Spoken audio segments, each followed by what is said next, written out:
Shalom, I'm Moshe Margolin, one of the co-chairs, along with Freddie Perlmutter, of the Adult Education Committee of the Jewish Center in Princeton, New Jersey. On behalf of the committee, I welcome you to the second presentation in the Adult Education Goes Global series. The series was created to take full advantage of virtual learning experiences which can originate live from anywhere in the world. This semester's presenters are from Hungary, England, Israel, the Netherlands, and the United States. Today's program on revival of the Hebrew language originates from Israel. It is my distinct pleasure to introduce Professor Yael Reshef, who serves as the chair of the Hebrew Language Department of the Hebrew University of Jerusalem. She is a member of the prestigious Academy of the Hebrew Language. Her main field of research is the revival of Hebrew in speech and in writing. She has held visiting positions in universities in the United States and in Italy, and was a senior member of the 2014 through 2016 research group on the emergence of modern Hebrew at the Interdisciplinary Research Center at the Mandel School for Advanced Studies in the Humanities at the Hebrew University. Yael has published more than 70 scientific articles in Hebrew, English, and Italian. Erev Tov, Yael. Thank you, Moshe. I'm glad to be able to share with you the very special story of the revival of Hebrew. The case of Hebrew is considered unique in the history of languages because we know of no other language that stopped being used as a spoken language and turned back into being a vernacular at a later point in history. And in the past, what happened to Hebrew was thought about in very simple terms. Hebrew was a dead language for many, many years, since antiquity. And at a certain point, following the introduction of the idea of speech revival by Eliezer ben Yehuda, people started using it again. Contemporary research think about the process in much more complex terms. We know that it was not a simple process at all, but it has many different factors were involved in the process. And at least two processes should be considered. One was a social process, that is the fact that a speech community emerged. Whereas in the past, no one spoke Hebrew. Nowadays, we have a Hebrew-speaking community here in Israel. The other process was a linguistic one. That is, the language itself changed considerably during the revival period. And modern Hebrew, contemporary modern Hebrew, is very different from any earlier variety of Hebrew that we know from the written sources. So what we will do today, I will focus on three different topics. First of all, we will look at the timeline of Hebrew just to understand when the revival happened, when was Hebrew used during history. Then we will look at the modernization of the written language, which preceded the speech revival. And only then we will look at the process, the social process that involved the emergence of the speech community, the emergence of Hebrew speech. So here in front of you, you can see the outline of the history of Hebrew from ancient time, biblical days, until modern Hebrew. The history of Hebrew is usually divided into four different corpora: biblical Hebrew, rabbinic Hebrew, medieval Hebrew, and modern Hebrew. Biblical Hebrew is basically the corpus of text created in the initial period in the history of Hebrew. Hebrew is a Semitic language. It's separated from the other Semitic languages towards the end of the second millennium before Christian era. And when David conquered Jerusalem around the year 1000 before Christian era, Hebrew was already a full-fledged language, spoken and written with a very strong written tradition kept by the elites in Jerusalem.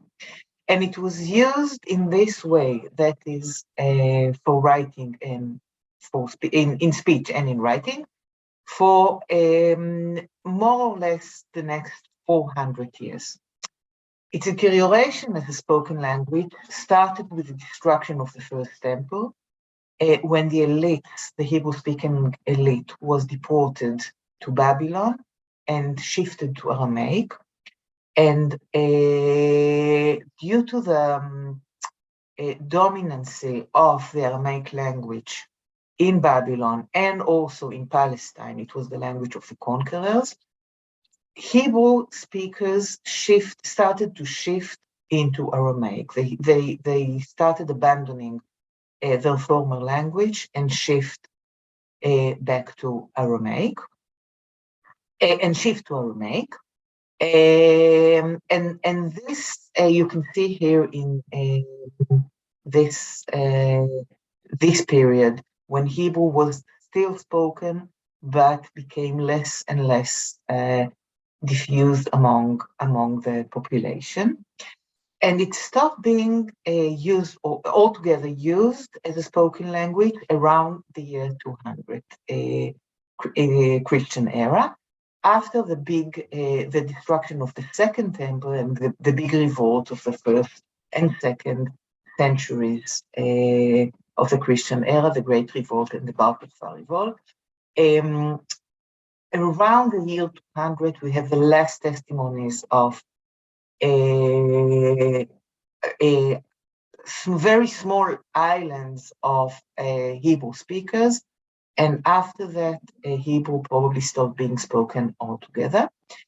And around this point in history, we see the rise, just when Hebrew stopped being used, we see the rise of a new written corpora, written in a different dialect of Hebrew, which is Rabbinic Hebrew, the Mishnah, the Talmud, and all the rabbinic literature. In first, okay. This corpus, the corpus of Jewish law, basically of the Halakha, was written in a different dialect of Hebrew, which is called Rabbinic Hebrew.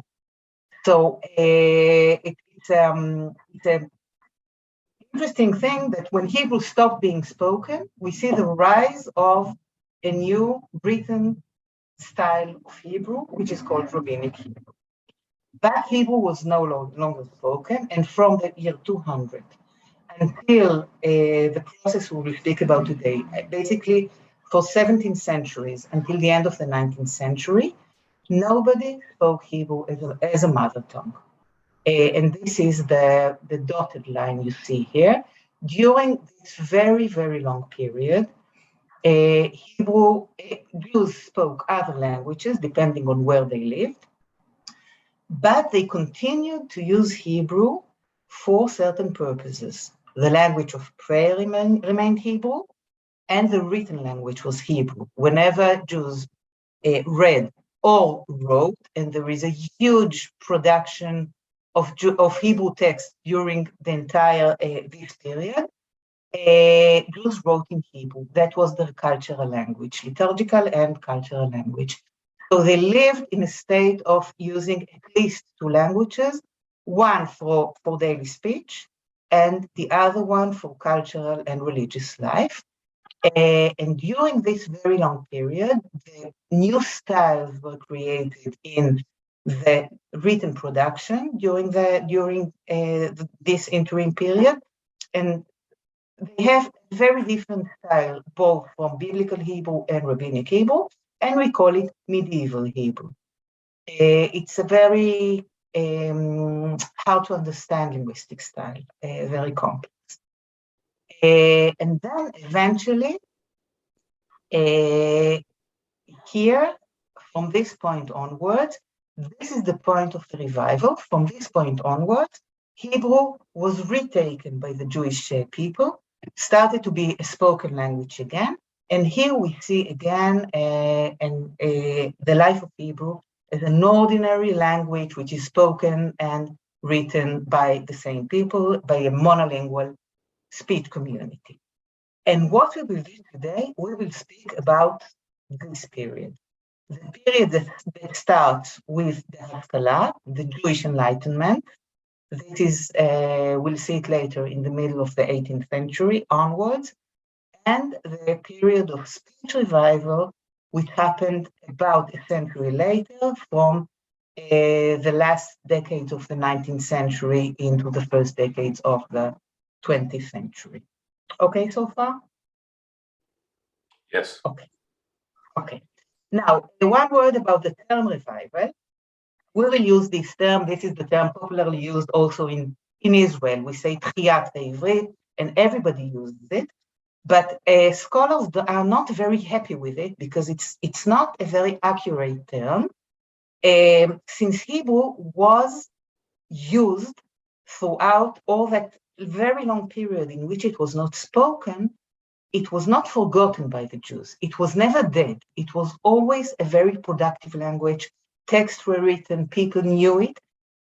So many scholars, there was a period in which there were lots of articles were published on this topic, that the term revival is inappropriate because you can revive something that was dead. And Hebrew was anything but dead during the Middle Ages. So that's why scholars prefer other terms. Many use the term emergence of modern Hebrew instead of revival of Hebrew. But for us, it doesn't matter that much. I mean, we will use the term revival, knowing that it's not really a revival since Hebrew was never a dead language. And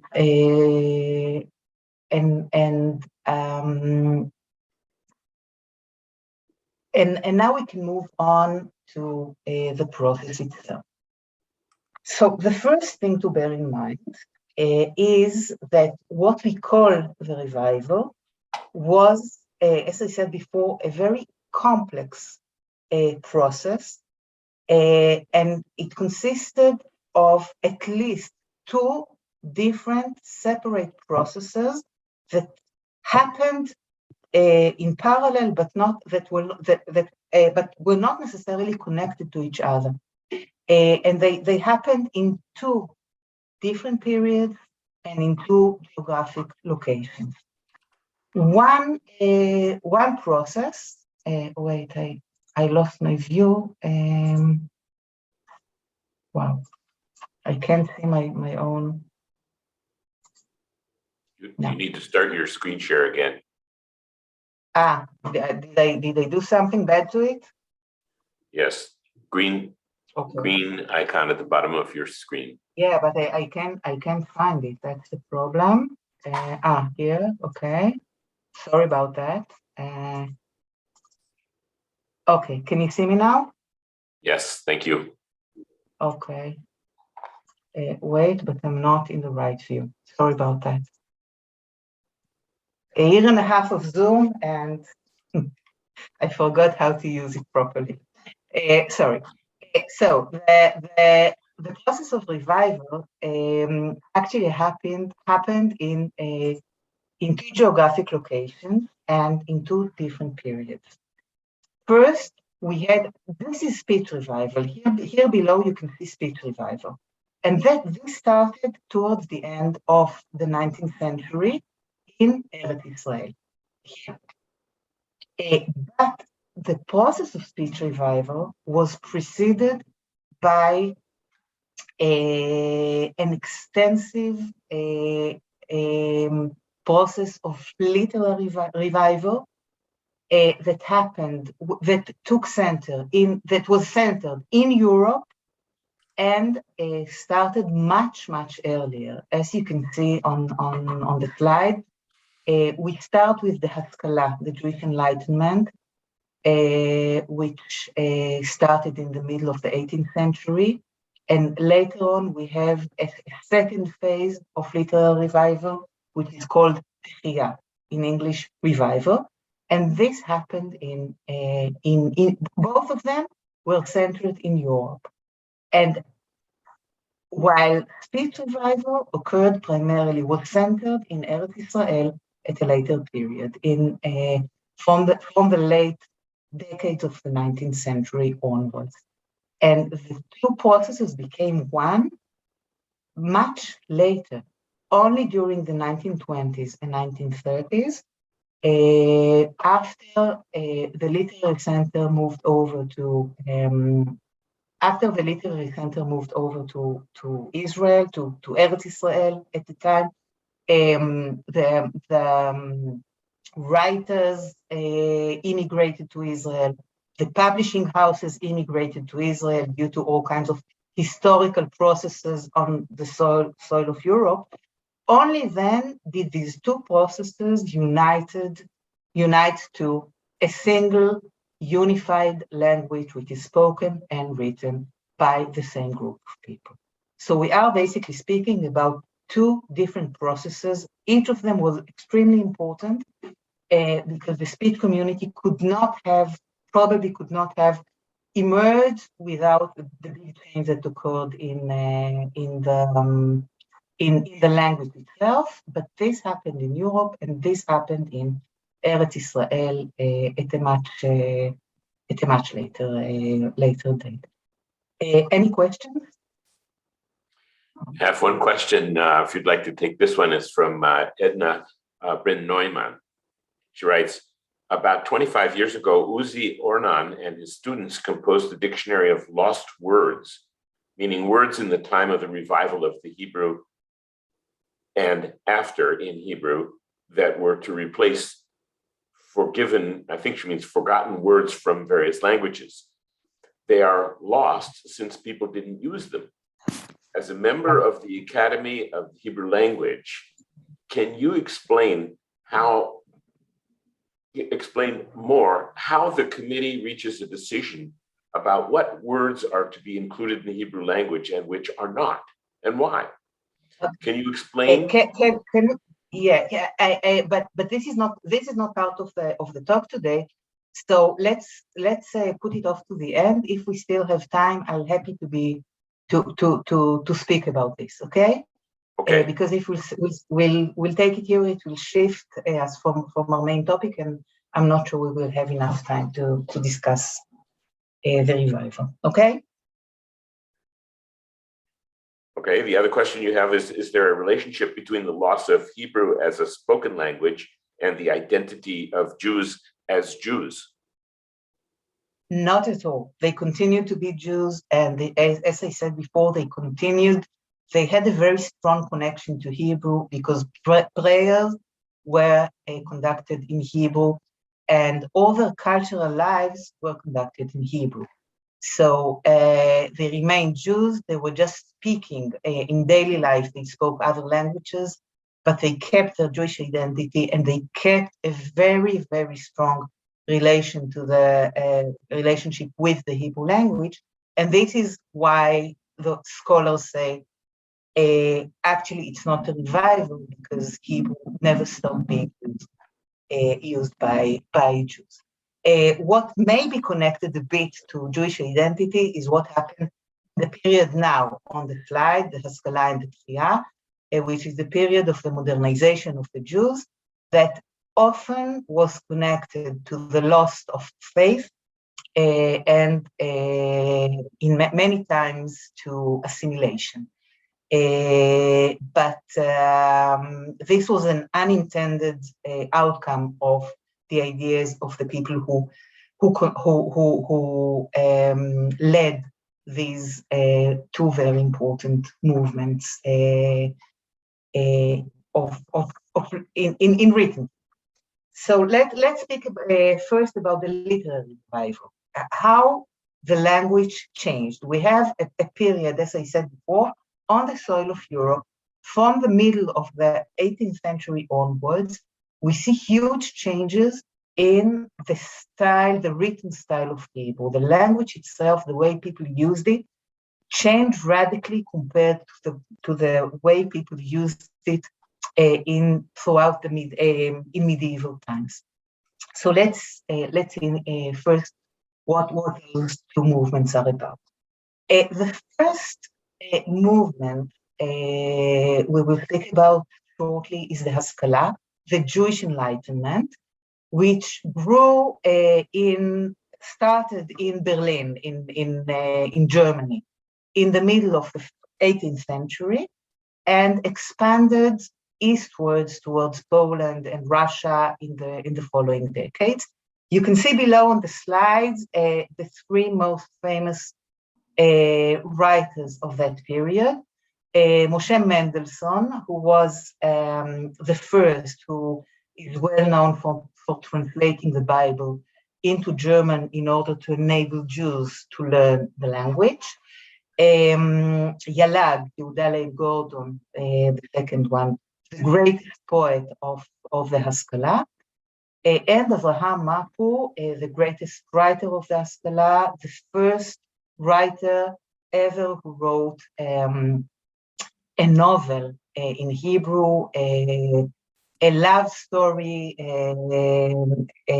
called Ahavat Zion, a love story that takes place in biblical times, and who was very popular at that time. But there were, of course, many others that are less well known and basically quite forgotten nowadays. So, what did the Haskalah want? What was the purpose of the Haskalah? The Haskalah movement was basically an intellectual movement who wanted to promote the modernization of traditional Jewish life. After the French Revolution, with the process of emancipation of the Jews, restrictions that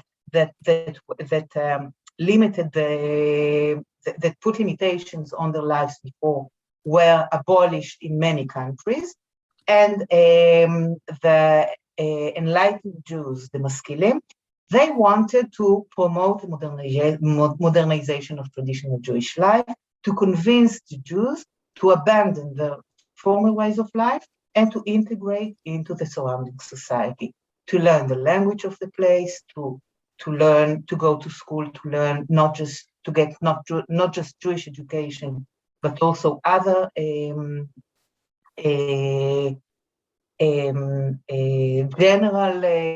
general sciences, mathematics, history, all those things.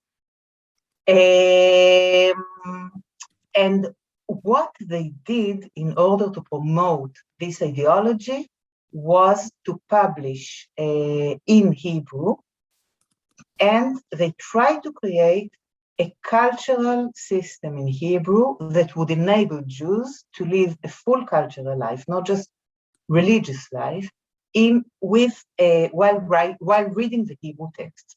That is, to create poems in Hebrew, to create literature in Hebrew, to create theater in Hebrew. They really wanted to translate things from other languages so that Jews who wanted to read more modern stuff, not just religious texts, will have things available to them in Hebrew. And their stylistic choice was a very peculiar stylistic choice. They promoted their ideas by a return to biblical Hebrew. They thought that since biblical Hebrew was the origin of Hebrew, it was the best example of Hebrew. It was correct Hebrew. It was the beautiful Hebrew, not the corrupt Hebrew of medieval times that went very far away from traditional Hebrew grammar. It had many in medieval times, people wrote with many grammatical mistakes, and they wanted to bring back Hebrew to its original state, that is to biblical Hebrew. And they tried to write to express modern ideas while using the ancient language. And that created a huge tension because biblical Hebrew was incapable of giving them all the linguistic material they needed to express those modern ideas. And towards the end of the Haskalah period, towards the end of the 1880s, more or less, it was quite obvious for the writers who wrote Maskilic texts, it was quite obvious for them that their experiment failed. That creating a modern Hebrew literature by relying solely on biblical Hebrew is something that cannot be done. And this is the reason why the stylistic, the style of written Hebrew had to change. And this happened.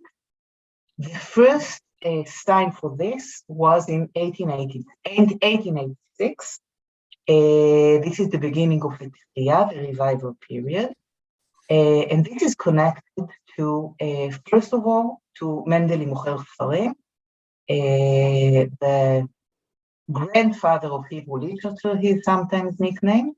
And this period started when Mendel Mocher Sfarim, who started his career as a Maskilic writer. His first story in Hebrew was written in biblical style, but then he abandoned it. He moved on to writing Yiddish. He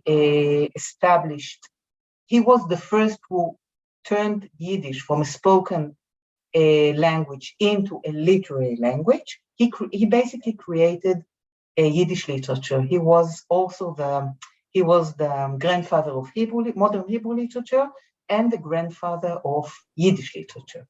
So he created Yiddish literature, and for many years, for 25 years, he didn't write stories in Hebrew. And in 1896, he published his second story, which was in a totally different style from his first Maskilic story that was published 25 years before. And this is why we can give a precise date, because the publication of this first story, short story by Mendel Mocher Sfarim, started a new period in the history of written Hebrew.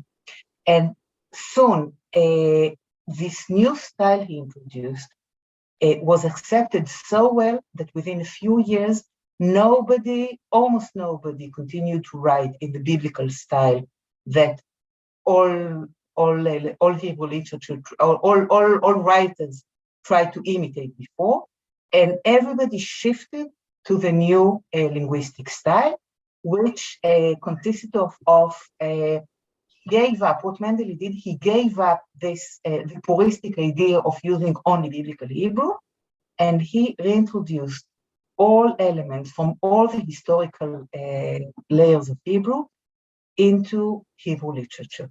From Mendel onwards, it was okay to use words from the Mishnah, words from medieval texts, and it was considered a good literary language to use not only biblical Hebrew, but elements from all the historical strata of Hebrew.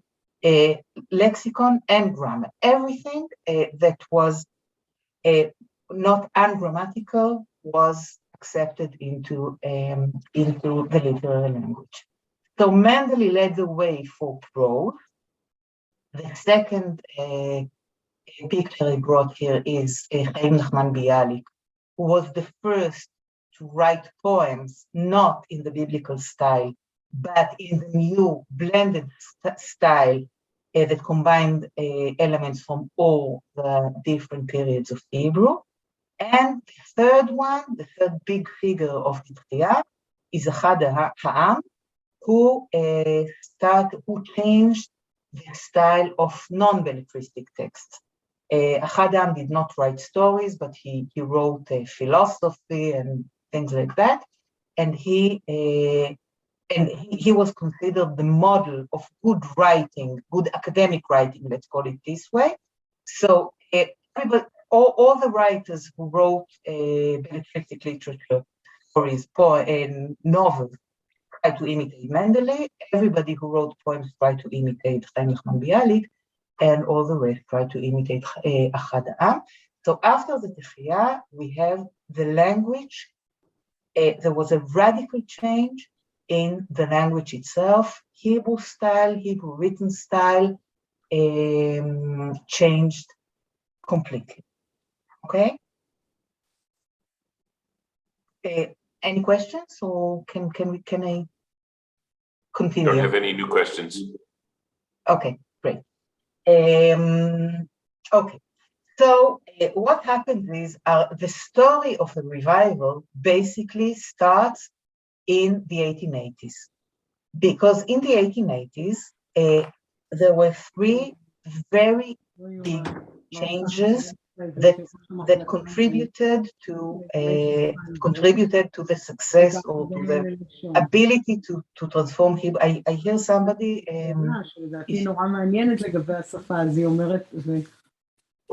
Somebody is speaking, and can you unmute, because can you mute them? In the 1880s, three very significant things happened more or less at the same time. First of all, we have a linguistic transformation that we spoke about like a few minutes ago, the introduction of a new style of literary Hebrew, and this is considered the foundation of written modern Hebrew. Basically, the style introduced by Mendele is the forefather of modern Hebrew as it is used today. Okay, when we read text by Mendele, it is a bit archaic, but it is basically very similar to the Hebrew used today, because literary Hebrew at that time, with the big change in the linguistic system, laid the foundation for a new linguistic system that we nowadays call modern Hebrew. The second big change is social transformation. What happened in the late 1870s, beginning of the 1880s, we witnessed the rise of the Jewish national movement, and we see the beginning of the immigrations, the Zionist immigrations to the national immigrations. First, it was just national, then it became Zionist immigrations to Eretz Israel. Basically, what is called the new issue, not the ultra-Orthodox Jews who lived in Eretz Israel before that, but the new, more modern Jews who came and settled and basically laid the foundations for the state of Israel as we know it today. Their immigration started also in the 1880s. And the third thing that happened at that time was the birth of the idea of speech revival. Okay, so three very significant things, each of them crucial for the success of the process, happened. Very fortunately, happened more or less at the same time, within just a few years. And the idea of speech revival is, as is, I guess, very well known to you, connected to the name of Eliezer ben Yehuda, who is known popularly as the reviver of the Hebrew language. And he was indeed the first person who ever thought about the possibility to transform Hebrew into a spoken language. And he, until the end of his life, he died very young. He died in 1922. He was rather young. He worked. He dedicated his life to implementing this idea. So he really became, and for good reason, the symbol of speech revival. Without him, probably this wouldn't have happened at all. The interesting thing is that Eliezer ben Yehuda did not start off at all as a linguist. And at first, he didn't even think about this idea of spoken Hebrew was not the first thing he thought about. What he started with was national ideas. He heard about this ideology, the national ideology, and he thought, as a very young man, you can see here he was born in 58, and his first article was published in 79. He was only 21 years old. And he started off with the national idea. And his very famous article, his first article ever, called A Weighty Question, does not speak almost at all about the language, but starts from his point of view is the national idea. He wanted to promote the idea that Jews are a nation, that being a Jew is not just a religion, but it is a nation. His article starts with the word, he has a very peculiar Hebrew style. It's before Mendeley, so it's a very strange Hebrew style, but it can be translated to English. The first word of his article can be translated as this: in the past half a century, a new child was born to political science. That child is the concept of nationalism. And this first article of Eliezer ben Yehuda is focused on what is nationalism and how can we implement this idea to Jews, okay? And since modern nationalism spoke about three elements: nation, territory, and language, it was quite obvious who the nation was. It was quite obvious where the territory was that would enable the Jews to turn into a nation. And at first he didn't know very well what to do with the language. And he says in this article only one sentence about Hebrew. What he says is this: we have a language in which we can write now anything that comes to mind, and we could also speak it if only if we wish to do so. But at first, this idea was not developed. He thought about Hebrew as a written language of the nation that would settle in Eretz Israel. But very soon he realized that this very embryonic idea can be developed, and within 2 years he learned Hebrew, and he immigrated to Palestine and settled in Jerusalem. And he started to do all kinds of things to promote his idea. First of all, as I said before, he immigrated to Palestine. He did so in 1881. And he gave a personal example. When he arrived in Jerusalem, he decided that he would speak no other language to anyone, even to people who didn't know a word of Hebrew. He refused to speak any other language. He spoke only Hebrew, and he raised his children in Hebrew. You have here a picture of his first child, the very famous Itamar ben Avi, first Hebrew-speaking child. He continued to conduct journalistic activity, first by publishing in the existing Hebrew newspapers, but very soon he established a newspaper of his own called Hatzvi, which was a very practical means for him to continue to promote his ideas. He used his newspaper to give news about Eretz Israel to people who lived in the diaspora, and to promote the idea of Hebrew speech. He continually wrote how Hebrew progressed in Palestine, even when nobody spoke Hebrew apart from him and his son. People were often convinced that everybody in Palestine spoke Hebrew because they read it in Ben Yehuda's newspapers. So he kept the topic of Hebrew at the center of of the public debates in the Jewish world of that time by continually publishing articles about Hebrew speech in his newspaper. Another thing he did, and he also used his newspaper for that, was to coin new words.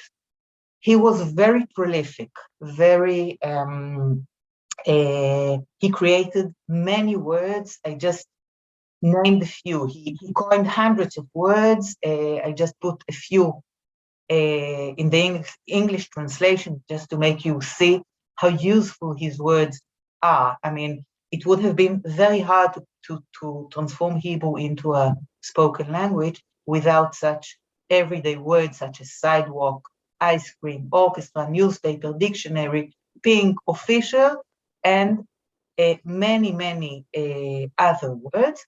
And he used his newspapers to spread those words because he included them deliberately. He included his new words in the articles in his newspapers.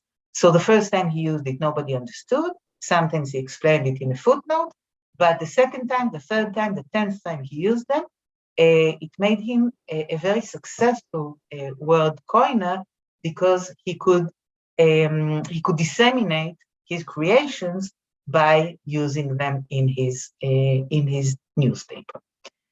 He wrote a very big dictionary, basically the only historical dictionary that is available down to our day, that is available of Hebrew. He invested many efforts in this, and you can see it has many volumes. It is a very big dictionary, and he established the language committee. He gathered the intellectuals of Jerusalem around him to help him with his ideas, with the promotion of Hebrew, and he established the language committee, which assisted the process of disseminating Hebrew speech, word coinage, correction of errors, all those things, and which later, after the establishment of the State of Israel, was dismantled and was replaced by the Academy of the Hebrew Language. So basically, the language committee turned into, with almost the same members, turned into the Academy of the Hebrew Language. There was continuity because between the period before the establishment of the state and after that. And a last thing that we will get to later on again is he was very active in promoting, in convincing the British authorities to recognize Hebrew as an official language. When the British conquered Palestine in the First World War and they got the mandate over Palestine, he was very active in convincing them to recognize Hebrew as an official language. And soon afterwards, he died. I mean, he saw his success in 1922, and soon afterwards he died.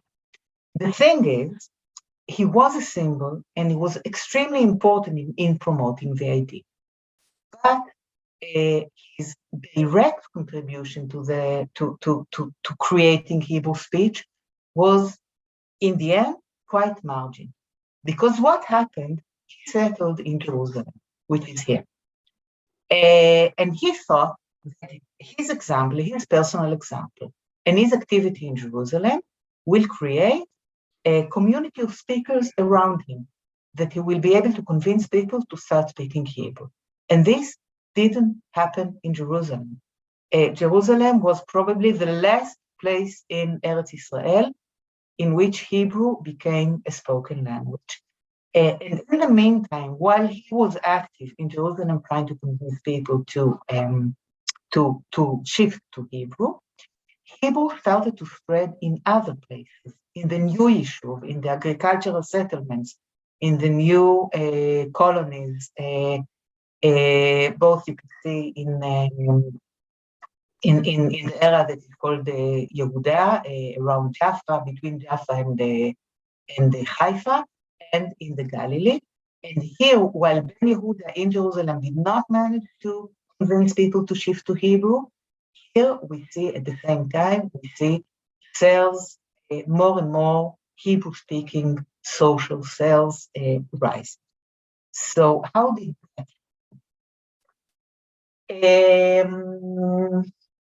How did basically, if Ben Yehuda did not manage to convince people to speak Hebrew, who did it, where, and when?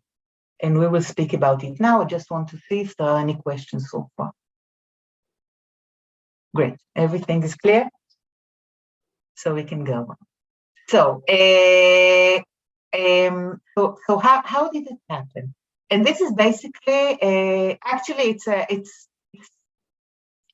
a question nobody can really answer. We don't really know how this miracle happened, because it is a sort of a miracle that this idea of Ben Yehuda realized. But I will tell you what we know about it. The two things we have to speak about are the two first places where Hebrew started to be spoken. One was the education system, the children, among the children, and the other was the pioneers of the second Aliyah in the decade before the Great War, before the First World War. Let's speak first about the role of the education system. As Menachem Osishkin said, speech revival was not created by our big, but by our young. That is, without the children, it was the children who transformed Hebrew into a native tongue. The adults could not have done it. It was the children who did it. And here again, we meet Eliezer ben Yehuda, because he actually predicted it right in the beginning of his activity. We saw that his first article was a weighty question, was published in 1879. And soon afterward, in 1880s, he wrote a series of articles about Hebrew education in the Hebrew press. And he realized that the problem of the Haskalah, of the Jewish Enlightenment, was the fact that they convinced people to shift to other languages, to abandon Hebrew and to shift to other languages. And that led eventually to assimilation. It is very hard to remain a Jew, to keep your Jewish identity, when you no longer have any connection to Hebrew, when you don't get a Hebrew Jewish education, but you go to a general school and you study in another language. So Eliezer ben Yehuda, who started his activity after more than 100 years of Haskalah, and he saw what happens to the kids of the Maskilim who no longer got Jewish education, he realized that the key to this problem of keeping a Jewish identity when religion becomes a less important thing in Jewish life is through education in Hebrew. That is, the language should replace religion as the cement that keeps the people together. And he writes things like that very early in his career. If we are interested in the survival of the nation, if we wish our son to be Hebrew, we must set Hebrew as the main language of education. Only if we educate our youth in the Hebrew language, only then will the Hebrew boy get used to loving his people from childhood, and he will not cease loving his people until his last day. Basically, what he says in the entire article, or the series of articles, is when a child learns, for example, he goes to school in German, he becomes German, his soul becomes German, he becomes attached to the German culture. We have to give him an education in Hebrew, and the language will keep his ties with the nation, even in an era of loss of faith. It will be the language that will keep the Jewish identity. And this idea was accepted very well in Palestine, later also in Europe, but we will not speak about it, only about what happened in Palestine. And the education system in Palestine, the Hebrew education in Palestine, expanded very quickly. The first step was in 1883, when the method of teaching Hebrew via Hebrew was introduced in one school in Jerusalem by Eliezer ben Yehuda. He was, for 6 months, he taught in a school, and he made a condition. He was asked to teach Hebrew, and he said, okay, I will do it. He said to the manager of the school, okay, I will do it.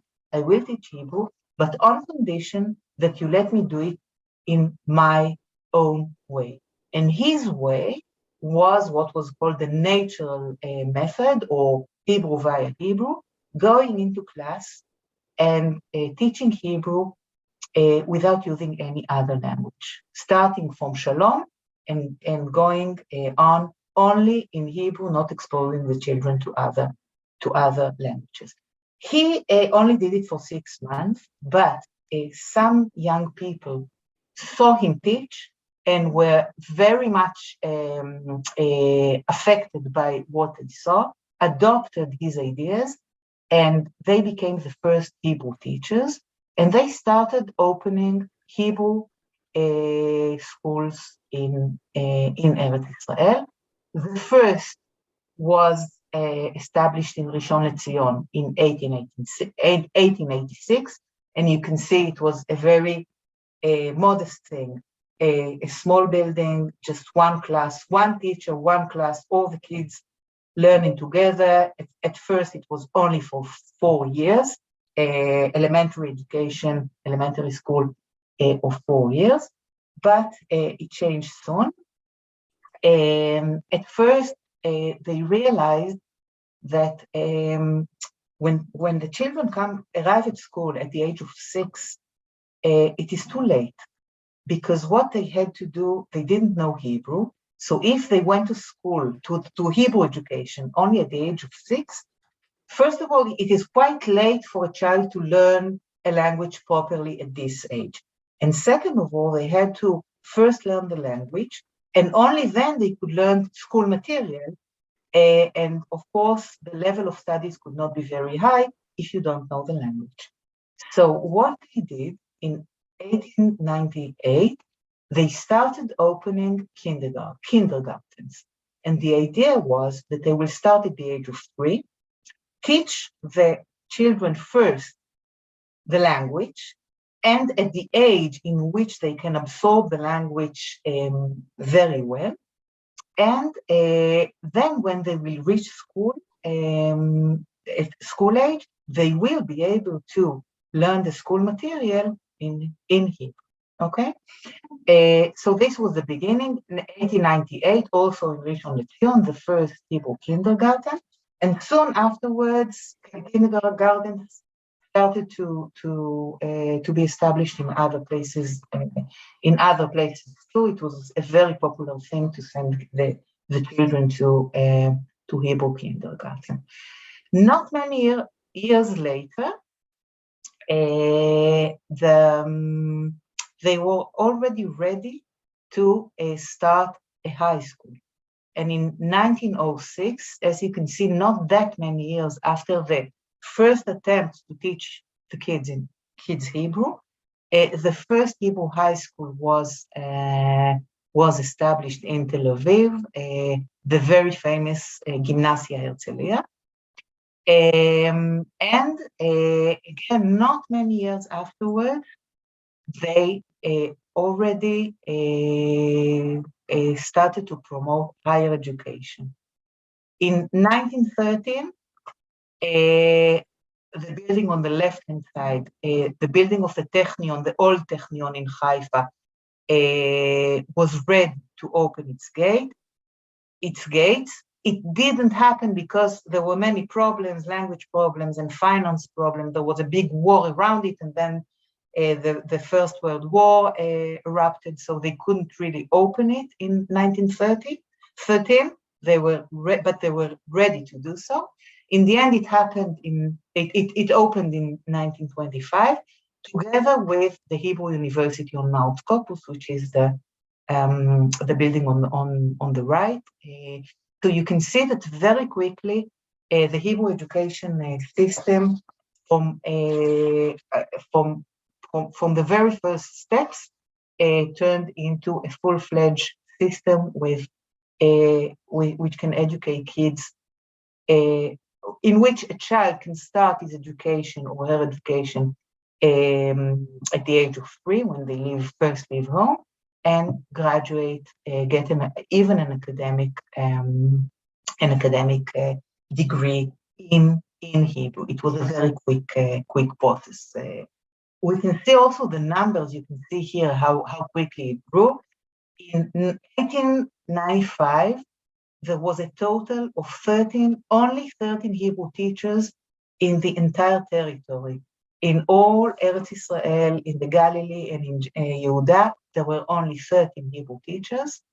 By 1903, when the Teachers Association was established, you can see the picture on the right-hand side, there were already 60 teachers who took place, who participated in the establishment of this organization. And 10 years later, there were more than 60 institutions. That means many more teachers. It was no longer institutions of 1 or 2 teachers. It was high schools. It was vocational schools. There was really a very good net of Hebrew education in Hebrew in the territory. Okay, so far? Okay, 2 words about the type of education they got in this system. First of all, they learned Hebrew in Hebrew. That is, children, when they enter the Hebrew educational system, basically since the age of 3, they didn't hear any other language. Okay, they just learned Hebrew. They only heard Hebrew. They sang in Hebrew. They did everything in Hebrew in the educational system. Moreover, Hebrew education had a very strong ideological aspect because it involved not only teaching the language, but also, I will use a strong word, indoctrination, that Hebrew must be used, that the children should not use any other language but Hebrew, not only at school, but also at home, but also with their friends. And that was a very important thing, because the children, and I put here the pictures of children in Eretz Israel, the children who went to the Hebrew school, they spent almost all their waking hours in a Hebrew-speaking environment. They spent very little time at home. Israel is a very sunny country. Almost 365 days a year, you can come back from school or from kindergarten, leave your stuff at home and go outside to play with your friends until you go to sleep in the evening. So basically, the children created an autonomy, Hebrew-speaking autonomy. They were exposed only to Hebrew in educational institutions, the kindergartens and the schools, and they continue to be exposed almost exclusively to Hebrew also after school hours. Basically, they became monolingual, although we cannot speak of native speaker or mother tongue, because the mothers did not know Hebrew. The children, since the beginning of the Hebrew kindergartens, they they had Hebrew as a native tongue, the main language, the language in which they spent all their time. Now, the kindergartens were a key step in the process. We have many testimonies showing that as long as there were only schools in Hebrew, the process did not progress very well, because children learned how to speak Hebrew very well when they went to school, but then when they finished school, They no longer could use the language, they no longer needed it, and they shifted to other languages. But when the kindergartens were opened, children became monolingual, and moreover, they took over the language from the kindergarten to home because they were very young, and speaking with them was not that hard. I mean, speaking with a 3-year-old who is learning the language, you don't need to know many, even if you are a mother who didn't have a Jewish education and doesn't know much Hebrew, you don't need many words to speak in Hebrew with your child. And we have many testimonies that show that this is exactly what happened. I'll just give you two. I brought here two. One of Ita Yalin, the wife of David Yalin, who was the head of the Teachers Association and one of the presidents of the language committee. And she says in her memoirs, she says she writes this: although I learned and read books in Hebrew, I have to admit that I started to speak Hebrew only when my children learned in the Hebrew kindergarten and their only language was Hebrew. That is, she knew Hebrew, but she never used it in speech until her children basically forced her to speak. They came back from kindergarten with the knowledge of the language and with the willingness to speak Hebrew because they were told that it is important to speak Hebrew. And this is why she had to shift to Hebrew. Another testimony by Rivka Alper: when my younger children started to attend the first Hebrew kindergarten established in Jaffa in 1902, I had to start speaking Hebrew as well, as it was impossible for the language of school and the language of home not to coincide. However, with the older children, I continued to speak Yiddish, and likewise with the visitors to my home, since I was ashamed to start all of a sudden to speak Hebrew with them, and it also seemed to me unnatural. So it was basically the very young children who transformed Hebrew into a native tongue. And since the establishment of the Hebrew kindergartens, soon afterwards, we see a generation of Hebrew-speaking children who don't know other languages or barely know other languages, and who are unwilling to speak any other language but Hebrew. Any questions, or can I go on to the second Aliyah? Okay. Okay. I have some for the end, which will be coming up soon. Why don't you continue for the rest? Okay. I'm almost done. There is a few more slides, and okay.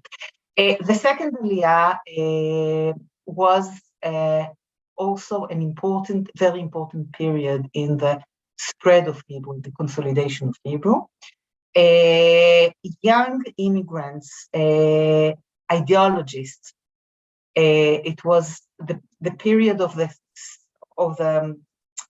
all the revolutionary movements in Europe. They were socialist, and they diversely from the first Aliyah, who set up colonies, but remained traditional, spoke Yiddish. The second Aliyah, they wanted a total transformation of Jewish life. They wanted, basically, to sum it up in one sentence, they wanted to abandon the old Jew behind them, the old diasporic Jew behind them, and to become a new Hebrew person in Eretz Israel. And one of the aspects of this entire transformation, so, for example, they worked, they took agricultural work, they defended themselves, they established a shomer. They really wanted to change Jewish life, and part of this change was to shift to Hebrew, and they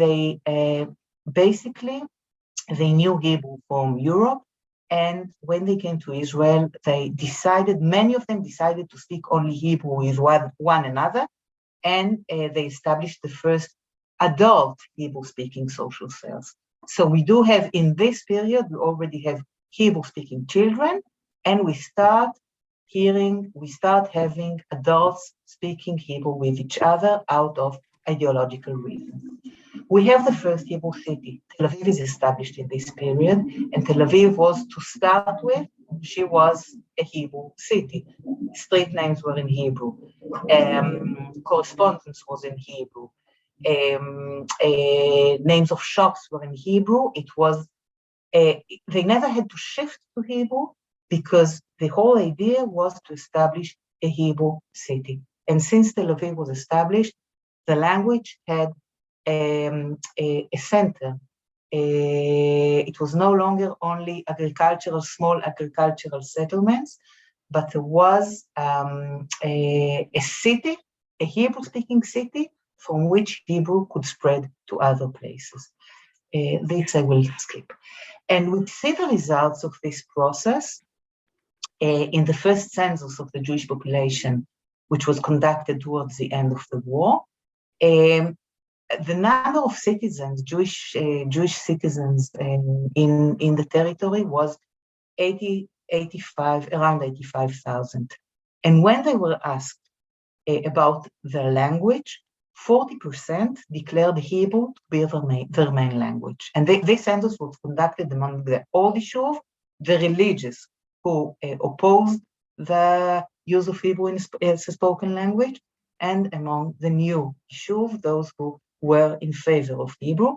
The total of people who declared themselves to be Hebrew speakers was 34,000, 40% of the population. While what the important thing is that if you look, it's divided to children and adults. And you can see here that if you look at the total of the whole population, we have 40%. But if we look at the division between adults and children, we see that more than half of the children declare themselves as Hebrew speakers. That is, the future of the language is with the younger generation. We can already see that Hebrew is on the rise. And this becomes even more obvious when we look at these, Tel Aviv and the villages. Among the entire population, including the religious, ultra-Orthodox Jews who oppose Hebrew, we see more than 50% of Hebrew-speaking children. But if we look at Tel Aviv and the villages, we see that 3/4 of the children are already Hebrew speakers at that time.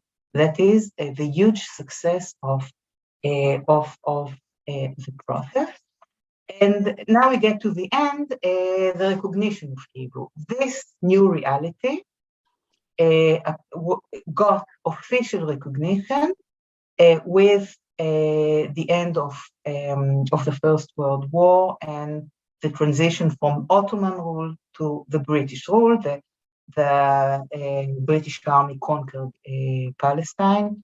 This is a picture of the famous picture of Allenby, General Allenby, entering Jerusalem in 1917.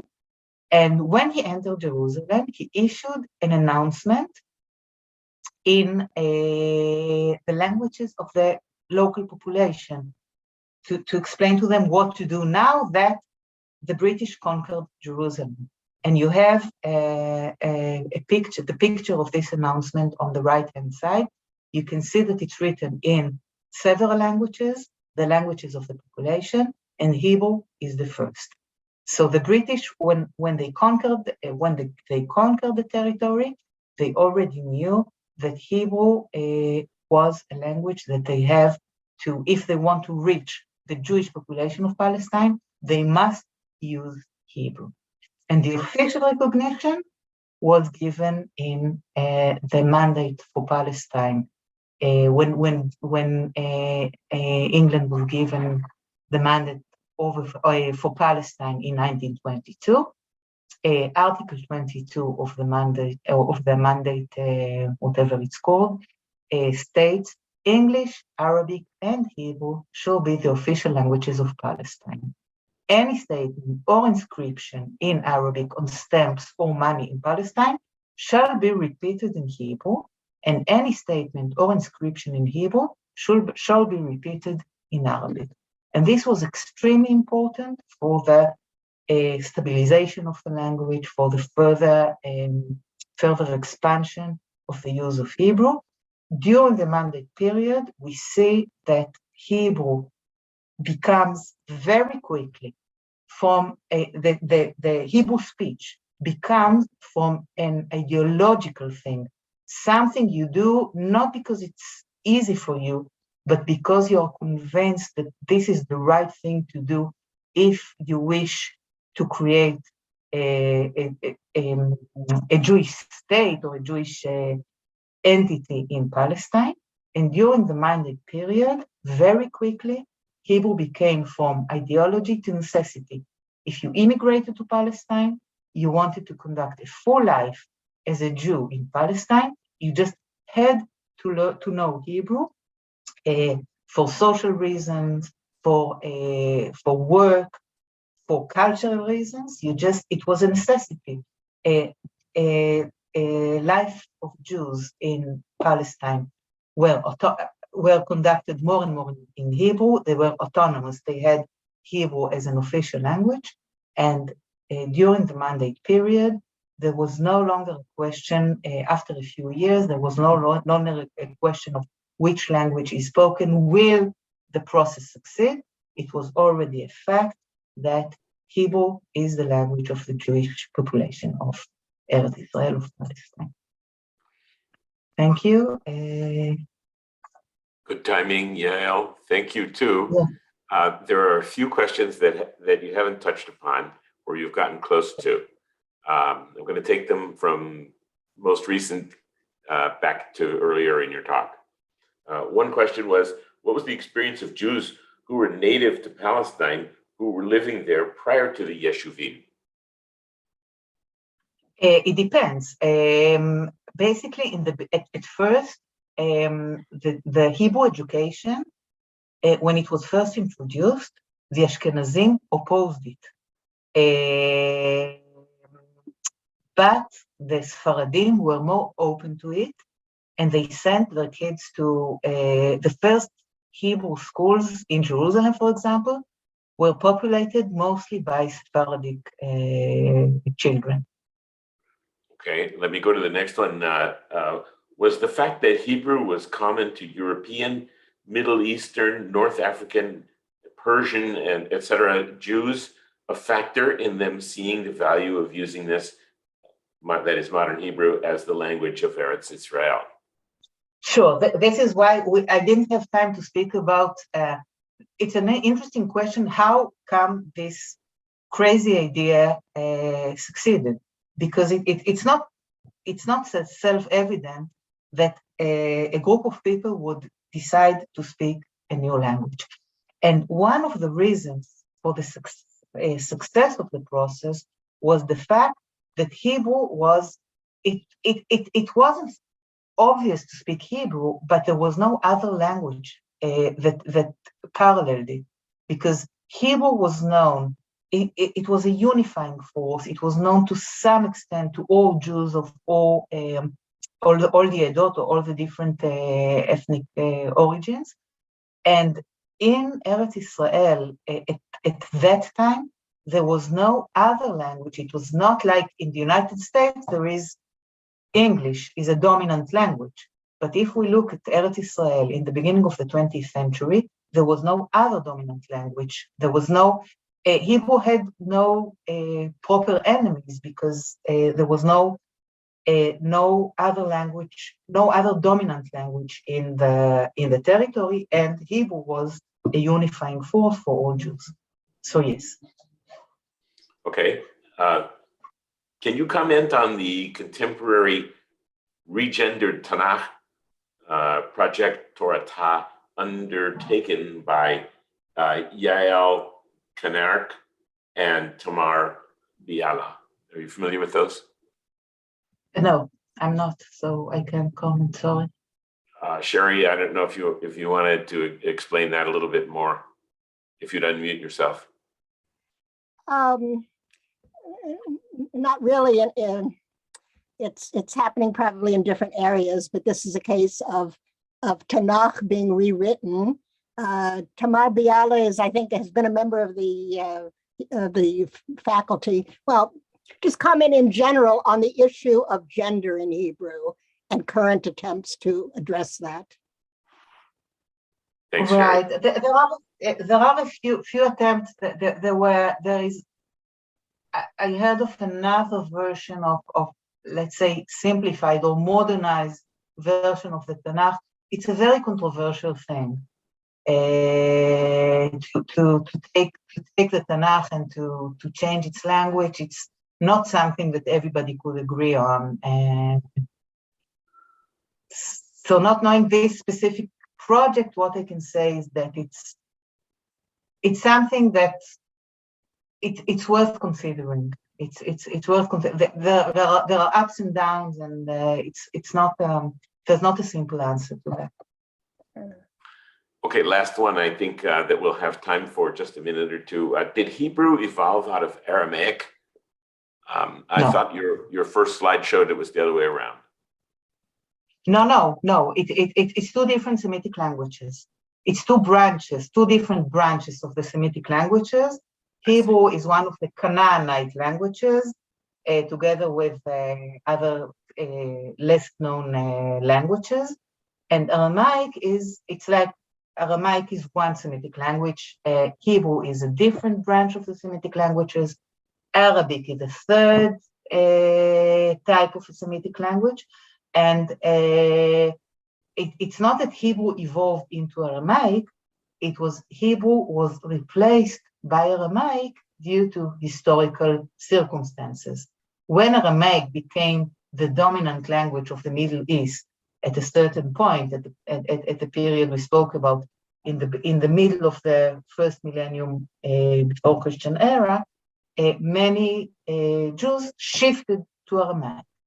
And in the middle of the first millennium, after the conquest of the Islam, in the middle of the first millennium, after a Christian era, around the year 600, people shifted to Arabic because this was the dominant language. Others shifted to other languages, to Greek, to Latin. There were different, but it's completely different languages. Thank you very much, Yael. Appreciate it very much. And to those of you who have asked questions or comments, thank you for that as well. Moshe, Thank you very much. You're welcome. Moshe, closing comments? Yes, I'd like to wind it up. First of all, Toda Rabah, Yael. I thought it was a wonderful presentation and learned a lot. I would also like to thank my friend Frank Lees of our committee, who serves as our Zoom master for our international program. So thank you, Frank. Next month, we will be offering two programs. The first one will be presented by Professor David Ruderman of the University of Pennsylvania, and it continues with our theme of the global Jewish community, only he's going to talk about somebody who lived in medieval times, who traveled throughout London and ended up in traveled throughout Europe and ended up in London, and his name was Solomon Yom Tov Bennett. And then the other program will be presented by someone from the University of Groningen in the Netherlands. So again, we're going to continue with our global theme, and Sasha Goldstein Sabah will speak on the Jews from Arab lands. I encourage you to look for details in the upcoming newsletter and in email announcements. And I want to thank you all for joining us this afternoon. Goodbye.